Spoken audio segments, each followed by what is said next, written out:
Hello, my name is Tucker Johnson, and I am your host today as we experience Nimdzi Live, where we talk about the latest and greatest in translation, localization, internationalization, culturalization, and all that fun stuff global companies need to delight their international customers. On this program, we like to invite guests who like to have fun and have some value to add for our audience of globalization professionals. I'm always eager to provide a platform to those with a good story or a good data set. So, if there are any topics you'd like covered or guests that we should reach out to for future episodes, please let us know. Send us a line live@nimdzi.com.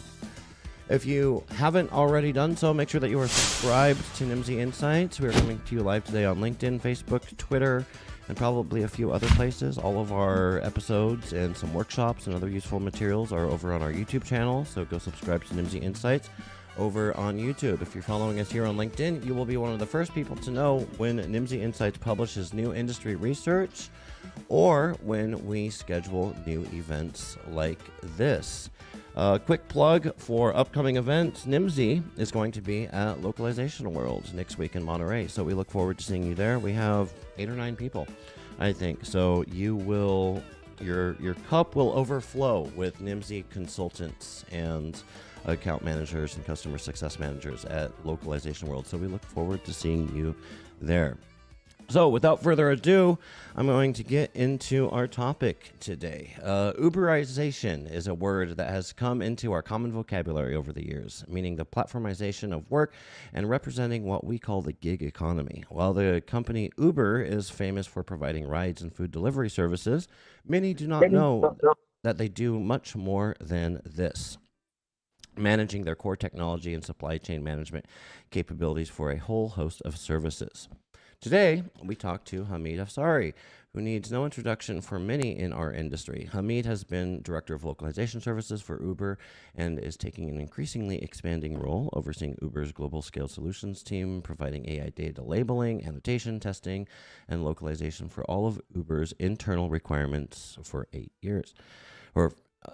Recently, the team has begun externalizing these solutions to companies like Niantic, Luma.AI, Voxel, Aurora, and others around the world that want to take advantage of the expertise that the team has developed internally. All of these changes are positioning Uber as a company to drive forward innovation, not just in the ride-sharing space, but in developing the AI economy as well. Hameed, good to see you. Welcome to the show. Good to see you as well, Tucker and Renata and everyone online. It's a great pleasure to be here with the industry expert. We'll see you in live in Lockport as well soon. And I'm very pleased to talk about all the new services that we are offering, extending our marketplace, supply demand, beyond rides and delivery and freight and all that.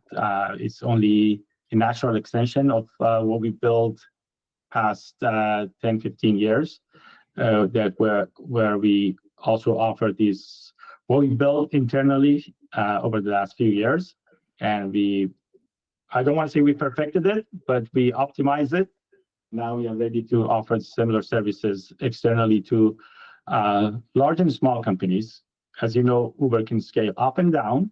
You can take a ride, 10 or 15 people. You can take high velocity buses from Cairo to Alexandria in Egypt, 10, 15 people riding a bus, or you can have a very personalized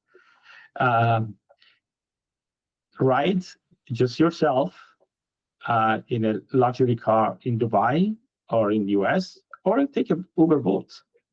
So now imagine you do that same thing to localization testing, digitization, and others. You need to localize into 1 languages or 100, we are here. You want to edit something, we are here. You want to use LLM, your own LLM, but you need another pair of eyes look at it, we can bring you that all in one place.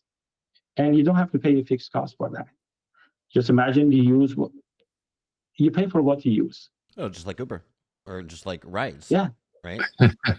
So the interesting thing, I think, that is and really quickly, an introduction to my co-host today, who wasn't on the ticket. You weren't advertise for this, but you're joining us today. Renato Beninato, my co-founder here at Nimdzi Insights, who will ask all of the smart questions, and I will nod and stroke my beard.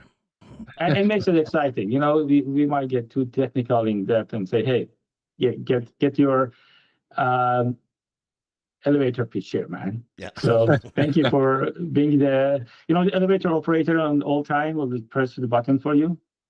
Well, the question is basically the rationale behind this, right? Yeah. But I think that about a year, I don't remember exactly when, Dara, the CEO of Uber, announced that now that the company was profitable, you were going to, it was at the last year's Super Bowl, around that time, that you started advertising that it was not only going to be Uber rides and Uber food, Uber Eats. You were going to use the same idea of matching demand, supply and demand. So you have people who provide services. So if you need a plumber, you have a platform that will provide a plumber. If you need a driver, you have a platform that provides a driver. If you need a truck, and eventually all services need a platform. And your organization started providing these services where you need people to annotate data, to test software, to translate words, and you have a platform that matches people to demand. Is that what drove the development of these services for the market? Exactly. So when you have already built a massive scale platform with a lot of data, and the economy of scale, and the workforce in 11,000 cities worldwide, and you have access to them, you have already figured out the payment system, you've already figured out the peak hours and downtime. Now you can bring that same logic to other areas. It's a knowledge economy. Is all LLM is about knowledge. So imagine you now find the right people to do the right job at the right time for the right price, and expand that. If I draw an analogy, surge pricing, you've heard of that term in the ride business. I've paid for it. And if you look at it, localization had urgent fee before. If you look, you want something quickly, you're going to pay more for it. But now, if you have enough people to do that at scale, and for something as easy as, does this make sense in your language? I don't need a PhD in language to do that for me. I need end user to do that for me. Yeah, it makes sense. And I can get you that quickly to do that at a very reasonable price. If I want to test my app in a market and I see, does it make sense? Does it look good? Is it performing? Are the terms resonate with the user? I can find you that person who can test it. But if I want to go also deeper and say, what is the latency? Hey, you're down there and your internet bandwidth is so low, and you don't have access to all these. How does this, I don't want to say X app because there's an app called X, but Y app will perform? I can give you that signal. Say, I'm passing by here. Is this map correct? I can update and say, no, this map has been changed. There's a reroute that's happening here. You're in Dubai, and new building go up overnight. Bridges are demolished to make a bigger highway, and things are rerouted, and the map has to continuously change. That's an interesting. The funny thing is that I live close to a bridge here in Seattle, and the GPS in my car, whenever I cross that bridge, there is a barge that is next to the bridge. That is when the satellite picture was taken. There was a barge there next to the bridge. That barge has been out since the beginning of the summer. So I know that that map is at least 5 or 6 months old because it hasn't been updated, because the barge appears in that satellite photo that is there. So as you say, things need constant updates, and you need somebody to point that that thing needs an update. I think Waze and mapping technologies like that require constant updates that are user generated, but sometimes you need conscious effort. You need somebody that is asked to do an evaluation, and you're not just counting on crowdsourcing, which is free work. That's right? what I was thinking about crowdsourcing. Remember Yeah. 10 years ago when nowadays we go to a conference and everyone wants to talk about large language models. 10 years ago, it was crowdsourcing, I feel, right? Like everyone wanted to talk. It was going to revolutionize the industry. It failed, hot take right here, but it failed because there wasn't any governance around it, right? Exactly. There wasn't any accountability. And I think crowdsourcing morphed into what we know today as the gig economy, and platforms providing different services, which is what Uber is. And to your point, Hameed, like you built this platform, you have the economies of scales, you've got the hard parts figured out. And one of the biggest parts in my mind is that you need to figure out how to pay these people. You need to figure out how to find people, and you need to figure out how to pay them. And that's no small task, because employment laws in every country are super unique. And Uber has conquered or addressed, I would say, those challenges already in order to be able to provide drivers and the services that you are well known for already. So testers, translators, exactly. cooks. Yeah. Exactly. So you understand the compliance issues at the country, even at the city level. Right. When it comes to many things, you understand the payment system.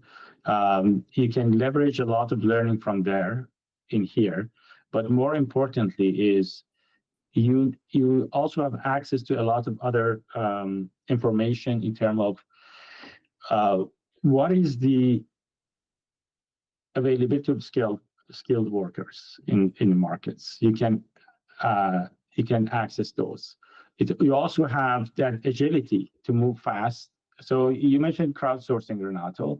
So I call this responsible crowdsourcing, where you monetize on it. I can just on Waze or Google, I get it. There's a speed trap here. Can you thumbs it up or down? I can choose whatever I want. If I might be in a hurry and I just ignore it, or I just give false information. But if you're getting paid for it and you're evaluated afterwards, because we built this evaluation system, I think one of the things that we want to make sure is the quality. How we evaluate the data that we get, the input, both for translation and others, is the important things that based on your performance, you may get more work or less work, or you have driver's rating, right?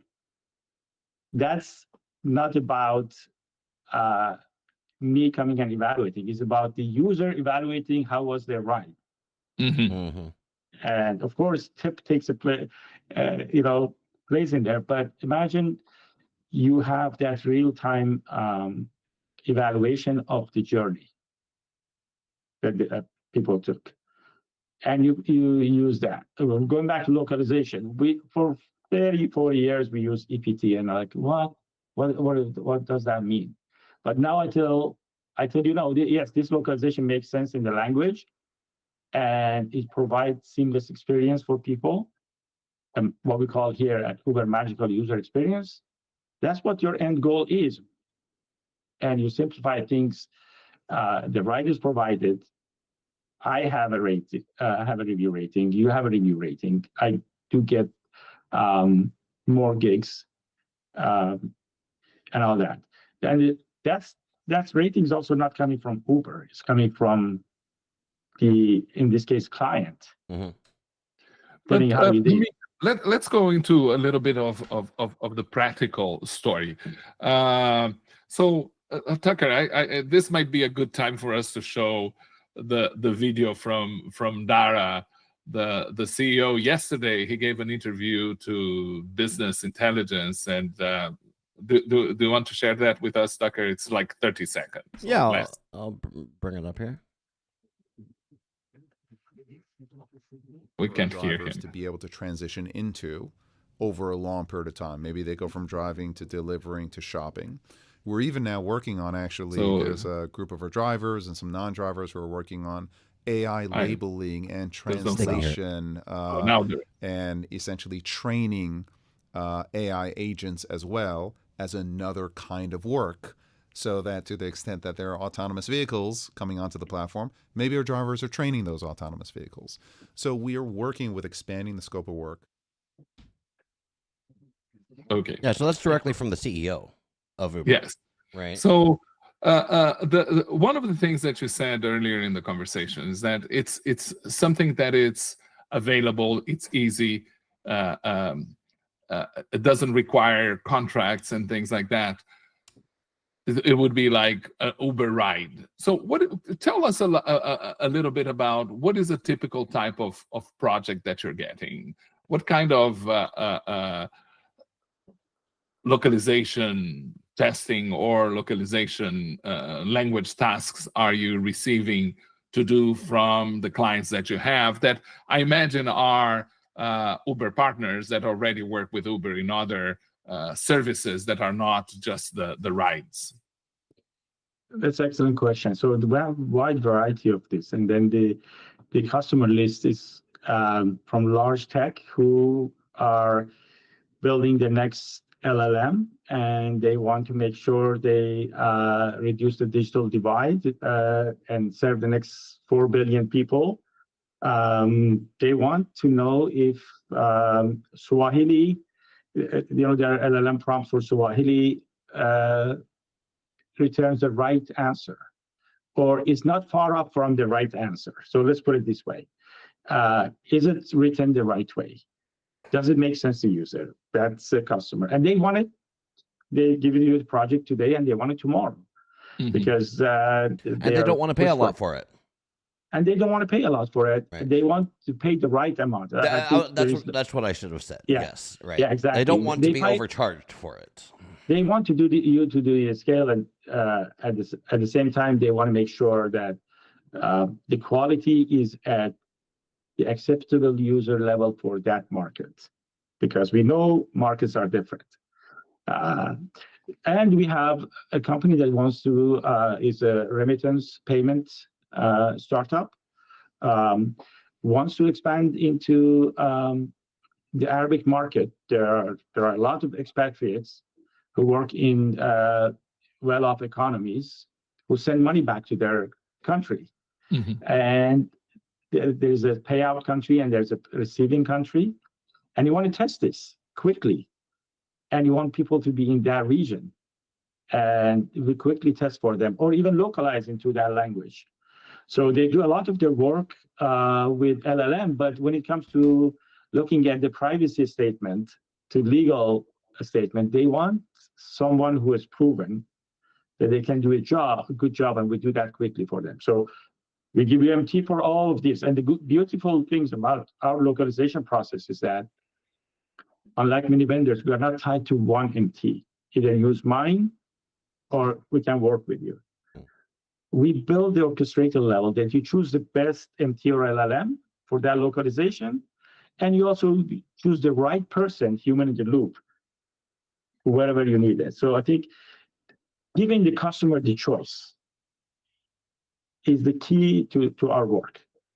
So yeah. I'm thinking of an anecdote that just to put us in the conversation about the resources that are used in this service. So I remember I was in Argentina with a colleague, and we were in a taxi, and I was asked about, it was a period where the economy was doing really, really, really bad.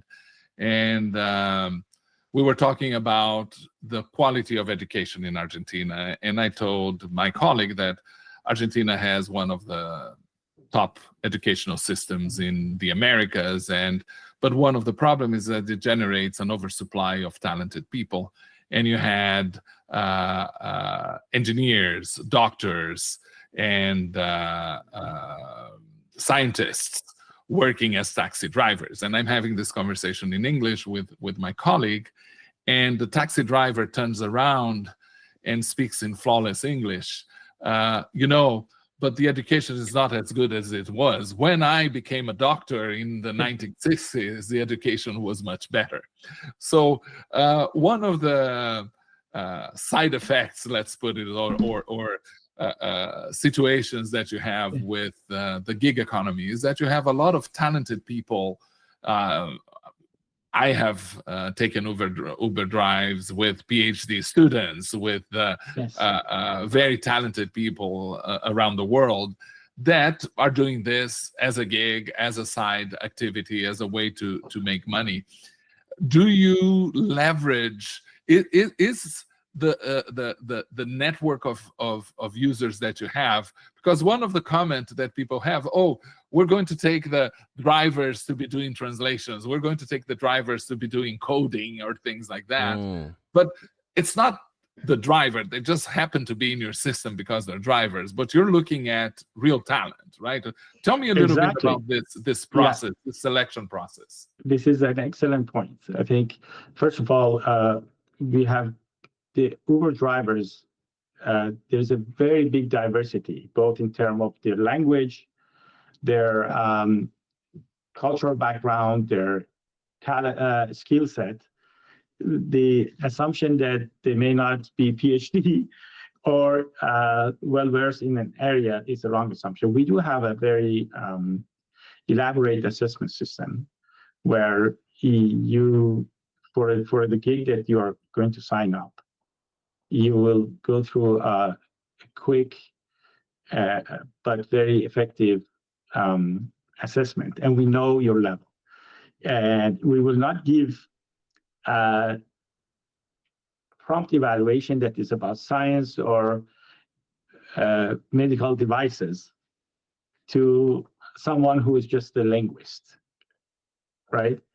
The same way that we don't do that, we're not going to give this to someone who's, his main job was driving, and then he doesn't have the background. So we do that assessment, and we provide that assessment as one of the criteria for assigning the task. Having said that, there are many in the United States. If I want to give you a number, like just for your information, 80% of drivers speak English. The other 20% speak so many other languages. You can do a lot of your testing for languages during the time that these drivers or earners on the platform are not doing any driving. More than 10% of them speak Spanish. So they're sitting at the corner of Main Street and 3rd and waiting for a ride, and they're doing some translations while they're waiting? They won't do so. We are very careful about that. They maybe say, hey, does this screen look right in Spanish? Okay. Does this term make sense? So they won't be like typing and driving. They could be sitting there. Or when they're at home and, they've done, 5 hours of driving, they're tired of driving, they want to do something else. They're like me. One of the things that I didn't mention here, that I recently was privileged to be given the responsibility for Uber quality testing. And that's not about localization, it's the whole quality. They want to do something different. And they want to have another opportunity to earn money. Like Dara said, to us, autonomous vehicle is not a threat to the drivers. It's an opportunity for them to train their next model and to also do something different. And there are a lot of people who are doing so. The autonomous driving will be as good as the drivers who train it, and then the tech behind it. Same thing. We employ these people because they are the one who are going to use the LLM. They should evaluate if this is correct or not just the linguist. Linguists will provide the linguistic aspect, but the usability and other things, you need real people in that field to also provide the information. So what that's kind of services would this be? Give me an example. Are they writing prompts? Are they, when you're talking about LLMs and language testing, you mentioned that they are reviewing responses. Let's say you get a prompt, test this prompt in Swahili, see if the response is similar or close to what the English provides you. What else? Yeah, so they are reviewing that. They also providing different type of voices for training. Let me give you an example. There is a lot of fraud, AI used for fraud, impersonating Renato, talking with a deep voice, calling their bank, and authorizing 1 million transfer to Hameed. Okay. You've already kind of the recorded fidelity. I don't know. I'm going to be processing the recording of this podcast afterwards to train an AI on Hameed's voice. Yeah, and then impersonating that. Yeah. Now there are a lot of security companies who need data, who need different voices, different accents, to be able to train. Where do they go to? They can come to Uber and say, "Hey, you are in. Can you provide me this?" And this become an opportunity for them to have that training data, for example. So how do who comes to you? First of all, Uber hasn't been doing this for 10 years, right? This is a relatively new service, right? These challenges. There are aspects of this service that has been there for a long time, Really? like data annotation and image annotation and all that has been there for a long time, as long as we've been developing autonomous vehicles or other means. The AI and ML models have been there for a long time. That's why Uber, the whole GSS was created to provide a scalable, the GSS division of Uber global scale solution, provide the scalable services to the whole Uber. They have been around more than 6 or 7 years. So this service has been provided, but now we are expanding it and saying, hey, we are doing other things as well, and we are doing it really well at scale. So let's expand those. For example, when we spun off the autonomous vehicle division into Aurora, a separate company, they still use our services, and they were really happy with the quality that we provided. That's where the idea behind this came from, actually. And let's take a look at some of the services, right? Because I've got a slide here queued up. So just taking a look at some of the different services that you're offering over there. You have AI data labeling, testing, localization, content, digitize, map editing. So, and you have here at the bottom, 100 plus programs, 20 plus capabilities, 500 million tasks. Talk us through this slide a little bit, if you don't mind. Sure.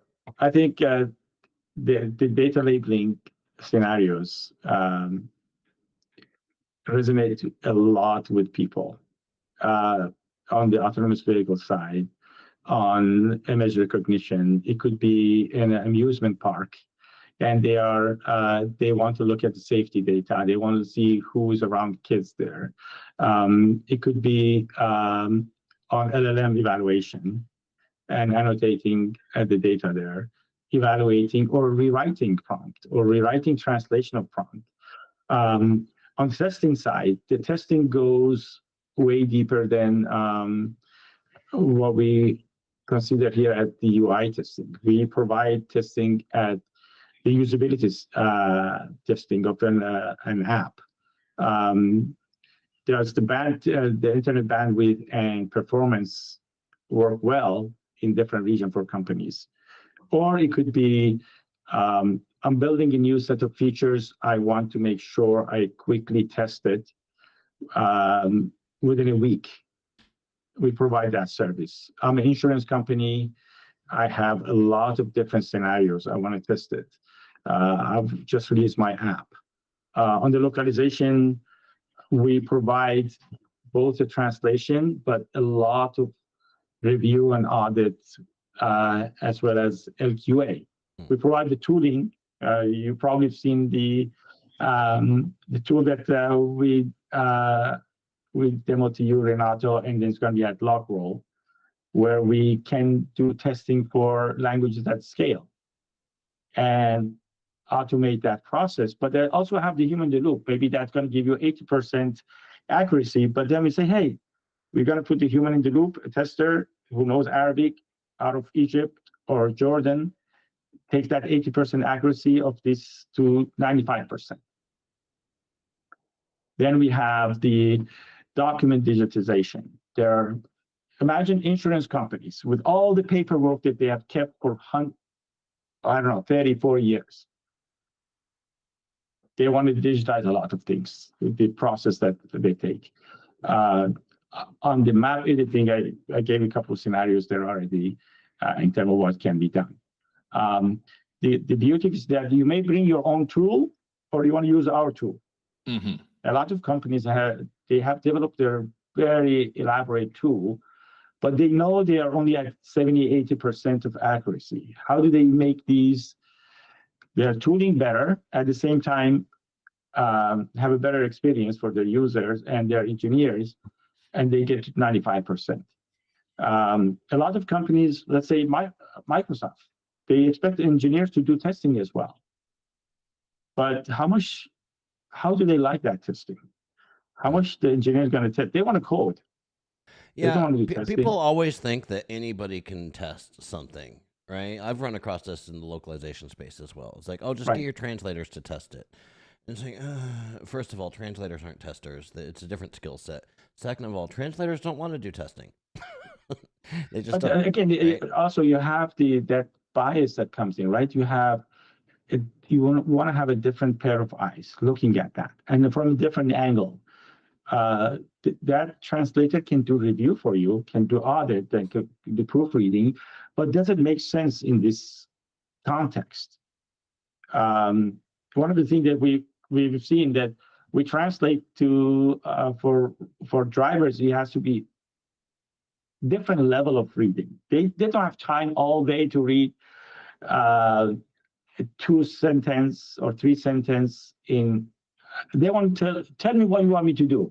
Go here, submit this form, and you're a driver. That's one I see. So we bring a lot of that experience to company who wants to build a new product. We can help them build it. A lot of people we work with, they think localization is just, I'll give you some content, you're going to give me in different languages, I'm done. And we talk to them and say, no, you have to internationalize first. And we help them do that. Do you need your own TMS? Oh, do I need a TMS? Can I work without it? Oh, what is your content? Do I need a CMS? So a lot of that work also, we have a combined 30 plus years of experience. You've talked to James, you've talked to other people in the team. We bring that knowledge to the companies and the value add that we build this product for Uber. Now we can help you build it for yourself. Yeah. So, same thing on testing side.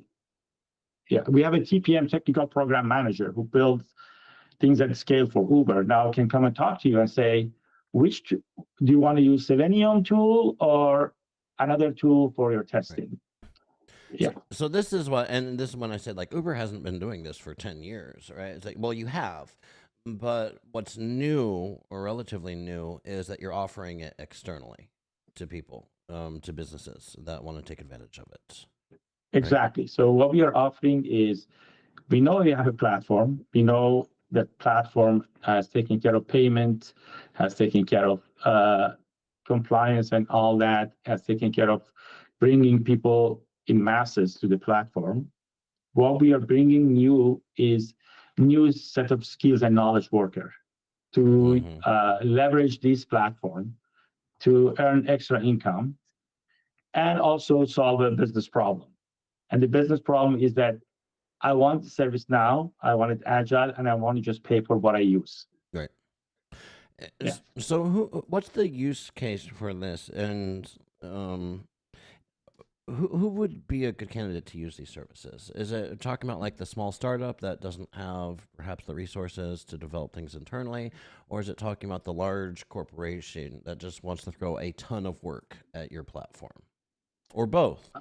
It is both. It is. I can't afford to sign a long-term contract to do localization testing with anyone. I don't know where my product gonna go.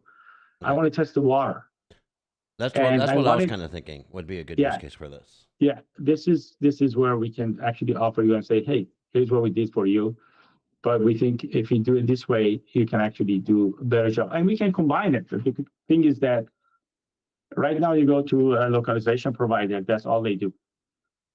Testing, yeah, the most they offer you, yeah, like Renato said, I have my linguist who can test for you. Like, well, I need different type of testing. We can do that for the company that come to us. Startups want to expand globally, and LLM is providing that ability to them. They think that they can use LLM to do or Gen AI to localize into so many languages, and they are doing that. But they want that extra set of assurance, and maybe if for a limited period of time, we can provide them. But we're also a long-term partner. If you look at Uber for Business, where Uber provide the rides or e-services to companies, it's a longer-term engagement. We also provide that, and that could be for well-established companies. Yeah, and that's kind of what I was thinking. It's along the same model. It's like Uber. I can get a ride, just me, a schmuck on the street, orders an Uber to the airport, right? But you guys also do large corporate contracts where they're providing rides at scale to an entire organization. Exactly. Same concept. And I want to also emphasize another point. If you look at Uber model overall, we now partner with taxis. We partner with public transportation. So we don't look at them as competition. So even in this business of localization, we partner with other providers. We partner with the small businesses, as language provider, or very small companies who are providing niche or I would say endangered languages. We work with them to bring them to platform. So it's this model of partnership with what usually was seen as your rival is extending here as well, because the ultimate goal is that you provide service quickly and with quality, and there is room for everyone in this business.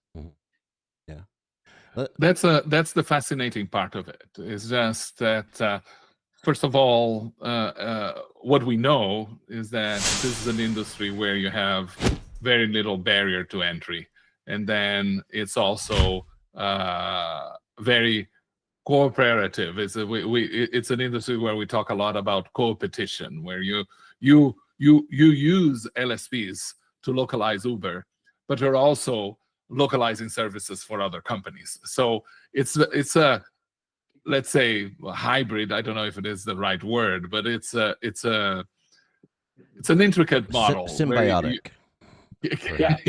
Yeah. So we have a very as you said, hybrid model where we use linguists directly, freelancers directly, and we do use partners for certain areas. And also we provide that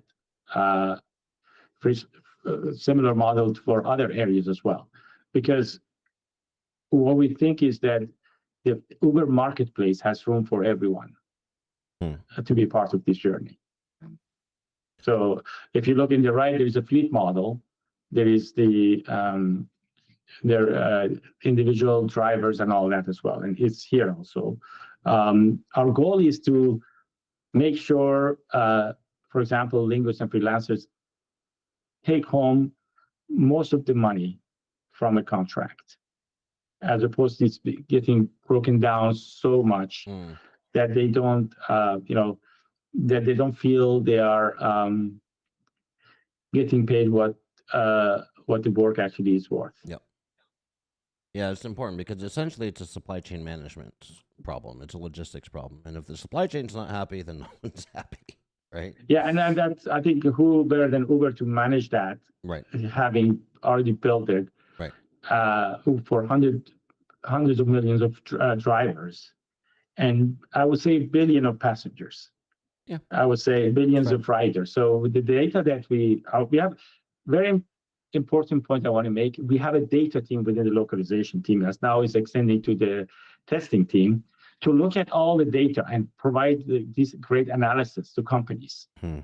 So we provide you that, what type of services you need, and we give you that view and insight into dashboard for your testing or localization right away, saying, here's how much what is the usability of this, or what is the leverage, how is the utilization rate? I want to localize this page. Does it make sense to use MT or human in the loop? I say, okay, what is your market size that you're going there? We can start with LLM and MT for you. We just review it and see if it generates some traction, then we pay more attention to it in the work there. So these are the things that we are doing at scale, both for Uber and for our partners today. And in terms of quality of testing, quality of service provided, and the agility, there should be no excuse in the business. So the other thing I want to mention is that business continuity is the biggest thing for people. Don't tell me I don't have resources to do this language right now. Give me an option, go find it. If you're going to contract with someone else, go do it. Exactly. Just do the work. Yeah, exactly. People don't care. They just want the problem solved. Yeah, they want the problem solved, and we solve that problem. Which is fair. Which is fair. That's that's the way it should be. I want to jump, Renato. I see another question on your lips, but I want to jump to the chat really quick to make sure we don't fall behind there. Some questions here in chat from Mohamed Al-Jundi. Hello, dears. We keep hearing that smaller LSPs are developing their own large language model solution.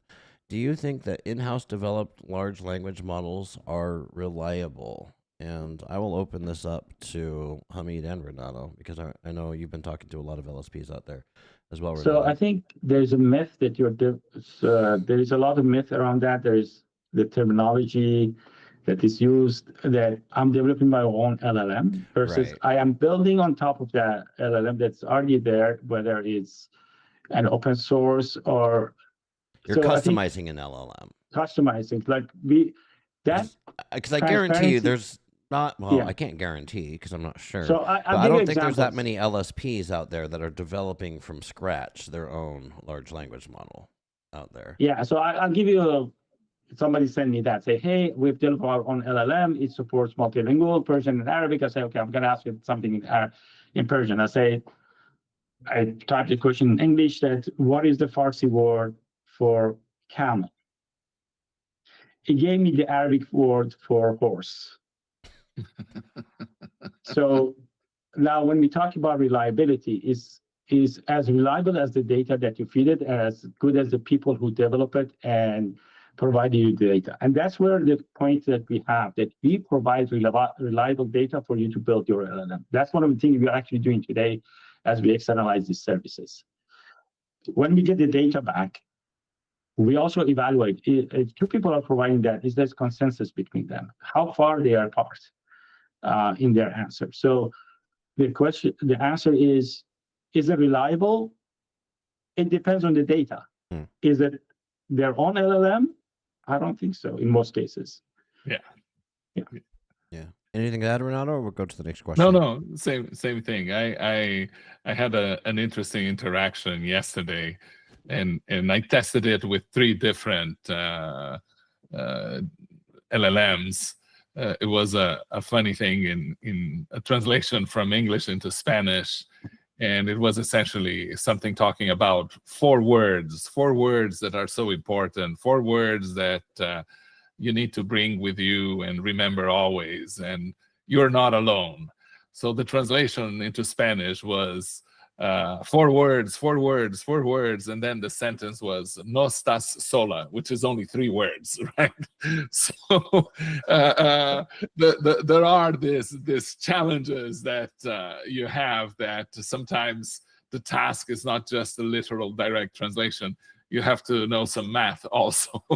Exactly, and I think, imagine before Renato sees that and makes fun of it on this live show, You come to Uber and say, hey, provide me some review. We'll be happy to do that. And then that bring your quality up. That's the point of the service that we are providing.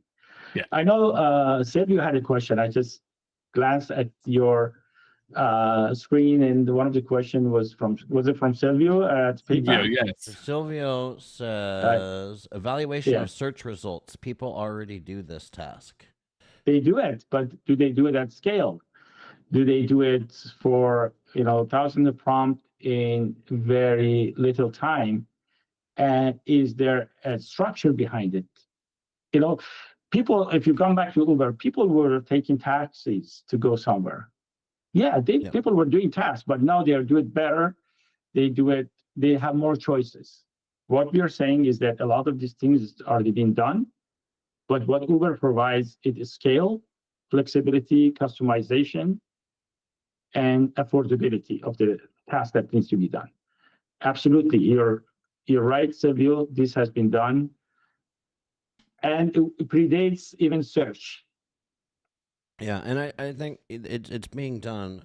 We've seen a lot of the Uberization of various tasks in industries in the last 10 years, I would say. And those tasks were things that are being done before.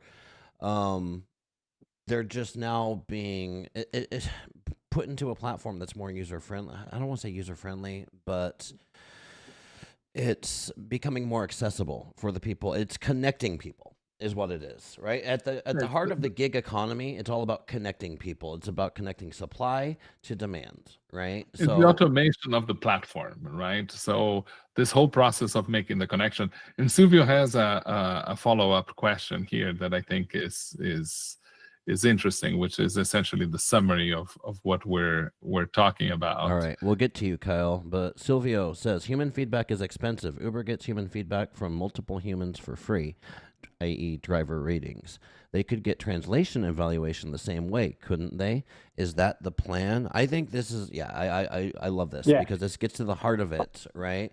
And like what I wanted to say about this when you were talking about this earlier, Hameed, is it gets, feedback on the task. Let's say it's localization. Feedback on the task coming from the user, i.e. the purchaser of that task. So when we're talking about feedback on the translation, we're kind of getting away from this traditional DQF, LQA, blah, blah, blah, acronym, standardized ISO feedback on translation. And I can foresee a situation where the feedback is actually more relevant. It's less relevant and more relevant at the same time, because as you know, when you have non-linguists providing feedback on a translation, sometimes it's not the best feedback as far as like the quality, and I'm using air quotes for people listening as a podcast, of the translation, but it's relevant feedback because is this going to accomplish the intended purpose that I have for it? Exactly. It's about the experience that the person has. Right. For example, on the testing side, the translation is very obvious, as Sylvie said. It's free, but it's part of the program. I mean, it sounds free and all that. It's part of the program. The ultimate feedback has to come from the user. Right. The expert. Let's go to consumer report. Right. Consumer report is very elaborate. How this is how the car was, all the scoring, great. But at the end of the day, people are going to go and buy the car for the experience that they have, for the money that they are spending. They will use that as one factor, but overall does it work for me? And we bring that. We say, does it work for our client? Yeah. And would they be repeat customers? Would they come out to us again? All the other linguistic, great. That's going to help, but the ultimate goal, the measure of quality is on the user side. Which can be a challenge sometimes, I would say, because it kind of changes what we can use that feedback for, right? So I'll give an example. So traditionally you get feedback on a translation. Translation is bad. Well, now we can use that translation or that feedback to take corrective measures against, so to speak, the translator, either replacing them or, having a conversation with them about their quality, giving them some more training, right? But when we're talking about providing feedback over the overall experience, is it necessarily the translator's fault? And I'll use an example, like a real life example from Uber Eats, for example. Right. If I order Uber Eats and it comes to me an hour late and the food is cold and the ice cream's melted, right? And I give a 1-star review on that driver, on that person delivering the food, was it really the driver's fault, or did he have to wait for an hour for the food at the restaurant? And that's the beauty of the system is built at Uber, that we look at all that factors. Yes, that driver is going to get that, but if we see over time, we see a certain period of time that I send 10 different drivers to the same restaurant, the food comes out cold to me, I know it's not a problem there. I go and fix it there. So that's the thing, underlying technology that we've already built that can be used. That if my if the translators working for a certain agency are always late, but the same for translator works for a different agency, but they provide work on time, there is something going on. It could be that they're not getting paid the same between the two agencies, so they prioritize this work over the other work. Mm-hmm. So is there a way to find out? Mm-hmm. There's probably the way to find out, but ultimate responsibility relies on that agency now that nobody's going to go to. Well, and this is the kind of data and analytics and KPIs that require scale in order to have meaningful conversations about, right? Because like you said, if just in the example that you use, well, let's look at 10 other examples of drivers that went to that same restaurant. Well, if you don't have that scale, then the data is less meaningful because you don't have the averages to compare it to, right? The baseline. And that answers the other question that anybody can do that. But anybody can do that, but not at scale and with this amount of information that can optimize the system for you. Right. So I have two practical questions. So let's say that I want to work with Uber global scaled solutions. Do I have to download an app? Do I have a Uber GSS app? Or do I have to call you? Do I go to your website? How does one engage with this type of service? So and the second question, you can answer it, is will we see Uber in the Nimdzi 100 next year? Maybe 2026. Maybe, yeah. We'd love to be on that list, and we'd love to be in top 50 of that 100. It all comes to the execution, the team. We have full confidence. You played the video of Dara. He's behind it, and he's putting Uber name behind it. So we better get our work together to be there, because we are betting on this as a growth business. In terms of people coming to the platform, there is the forms and the site that we can share for people to come on board, and there are different ways for them to come on the platform, depending where they are and all that. That's all can be shared on our site as well. Yeah, it's scaled solutions, right? You have to search for. Yeah, we'll provide that information as a follow-up, and you can see it. Yeah. Very cool. Yeah, maybe just go leave it in the comments on the LinkedIn session. That way people can find it if they're watching the recording. One last question, and I know I'm watching the clock. We're running out of time here, but I do like to make sure I get to as many questions as possible. Kyle asks, how is your team sourcing and expanding the talent pool with correct background and experience to solve your end client needs? And I'll expand on that just a little bit. Like, does Uber undertake active recruitment efforts to expand into all of these different, all of these different services that we have here? AI, data labeling, testing, localization, content, digitization, map editing.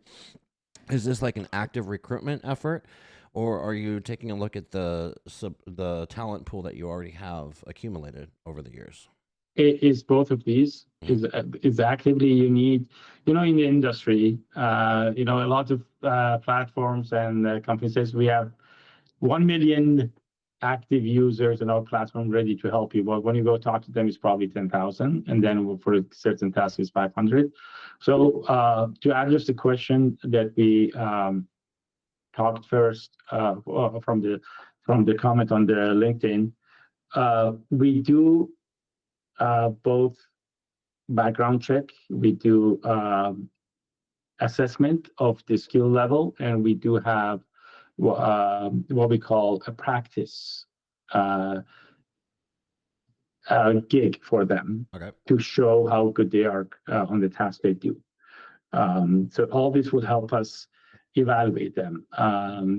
It's a process that we have built over time for other businesses, and now we are utilizing that. And also, we are learning from other companies who build the process and see where the gap are, and making improvement there. Very good. Thank you, Hameed. Right. Renato, any final questions before I start wrapping us up? No, I think that it's interesting to some last year when we were analyzing the industry, one of the I wouldn't say forecast, but one of the observations that we made is that for many, many years, traditional buyers of translation and localization services were trying to transform localization from a cost center into a profit center. And what Uber is doing here is essentially transforming this area of expertise. How many people do you have in your team, in this team, Hameed? We didn't talk about that. So we do within the localization team, for example, I manage 2 teams now. I lead 2 teams. The localization is about 30 people, and 5 of them are focused on data and looking at the data and using that. And on the quality side, we have about 20-25 as well. And there's a team there that is very technical about technical program management that provide solutioning as well. So if you imagine, let's say 50 people working, and of course there's a support team, like to address the question, there's a support team that on the supply side, and there's a support team on the demand side. Yeah. So you're a 100 people organization if you consider your financial people, your recruiting people, and all the stuff, right? So you're a medium-sized LSP that you can transform from just a cost center into a profit center, which is what companies want. So you don't want to depend on other people's budgets if you can generate the budget yourself. And we wrote about this in the Nimdzi 100. We already had indications from that Uber was going this way, but we see companies like Canva offering some of the services inside their systems. There are other platforms that are trying to do this. I think that we're going to see more companies going this way with the democratization, let's put it this way, of the process. But not every company has the kind of support and drive that Uber is getting from top management. What is unique, I believe, from the Uber initiative is that it is the perfect model. It is an intermediate between people, tasks, and clients. And you do it well, you do it at scale, you do it in multiple languages. So I think it's a natural development for Uber to be doing this, and to have somebody like you with years of experience in this area on the buyer side, having seen how the services are provided by multiple vendors in all levels in multiple companies, gives you a unique position to create this new type of service. So you're probably at the forefront of a new trend. You're an innovator in this space. Many have tried before, but I think that the conditions are perfect, and the timing is good for a solution like this. So congratulations on the initiative, and good luck, Hameed. I think that it's fascinating to hear your journey and to hear this experience and these new services that you're providing. And thank you. And I want to just plug in, this is beyond localization, is testing in other areas. The one thing I want to add is we've done this for Uber, where we say, if we do this and localize this, we're going to bring 10x or 100x of the cost that we're going to spend here, and that actually works. Yes. Saying, okay, let's say if we do, and we can do that for other companies, that what is the growth factor that localization can bring? Or what is the growth factor that a good experience, first experience, where the quality has been checked ahead of time, can bring to team? You may get 10 times ROI on your spend on localization testing and other work. That's the key, that it's not just that I'm going to save cost, is I'm going to actually enable growth for you. I think that's a great place to end. Yeah, and yeah, typically I would say, Hameed, what are your closing thoughts? But after Renato's great summary and your clarifications there, I think that's a great place to end. Hameed, thank you so much for taking time. I know that you are super busy. We are already finishing 1 minute late, so you're probably already late for 3 more meetings that you have. And yeah, look forward to seeing you and look forward to seeing the audience here next week for everyone that's attending Local. Great. Thanks for hosting me and having me on the show, and looking forward to talk about this more in person at Lockworld or tomorrow. Awesome. We're going to see each other tomorrow as well. Oh, we are going to see each other tomorrow. I'll be down in San Francisco tomorrow. So, yes. Yeah. Oh, I should probably check in for my flight. Okay. I'm going to take us out here. Ladies, gentlemen, chat, we are out of time for today. If you enjoyed this episode of Nimdzi Live, join us next time. I don't know what next time is, but go to Nimdzi's LinkedIn page and look at our events, and I know we got a couple scheduled coming up. I appreciate our guest today, Hameed. I appreciate my co-host, impromptu co-host, Renato Beninato, and all of my colleagues here at Nimdzi Insights doing all of the hard work so I can have these interesting conversations. And finally, I appreciate you, the audience, who are joining us live today, and I look forward to next time. Cheers.